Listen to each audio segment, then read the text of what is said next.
Hello sa inyong lahat. Upitina TV, it's here. Ayan ang ating mga kaibigan. Sila ang aking kasama. Pumunta kami nag-field trip. Ayan, dito sa Sai Kung. Kung pupunta kayo ng Hong Kong, try nyo puntahan ng Sai Kung kasi maganda siyang lugar. Ayan. Hello guys, ito ang aking friend na maganda. Hindi siya makakala yung picture. Ayan, nandito kami sa...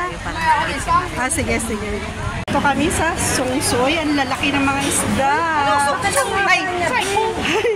Guys, nandito kami ngayon sa Sai Kung. Ayan, ang lalaki ng isda. Ayan, oh. Mga ano sila ngayon. Ayan yung bilihan dito, papaluto kayo. Tapos lulutuin nila. Ayan. Ayan yung lobster nila, oh. Oh. Ayan siya. O, diba?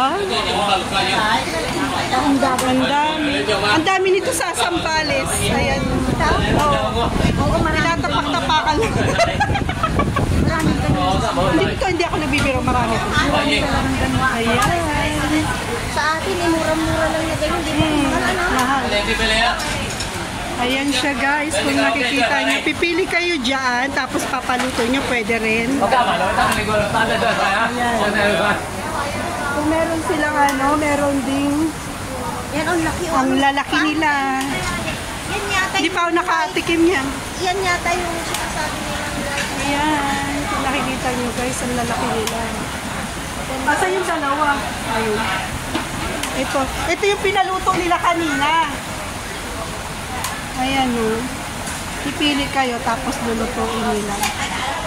Napakalaki ng mga lobster nila. Ayan yung restaurant. Ayan. Ito, nandito siya sa tabi ng dagat. Yung kinainan namin. Kung mapupunta kayo dito sa Sai Kung, kain kayo dito. Ayan. Nakikita nyo yan, hanggang taas yan. Ayun guys. Tapos na kaming kumain. Ganito siya. O tara.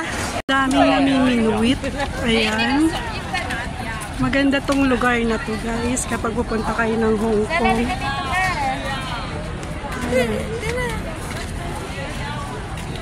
Kapag pupunta, marami silang huli oh.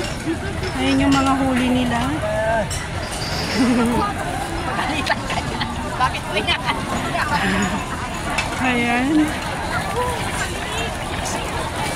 Ba't naman sila magagalit? Inano lang na. Akala mo naman bago kami dito. Ayan. Ang daming kumakain. Ayan ang friend ko daw na sexy at maganda.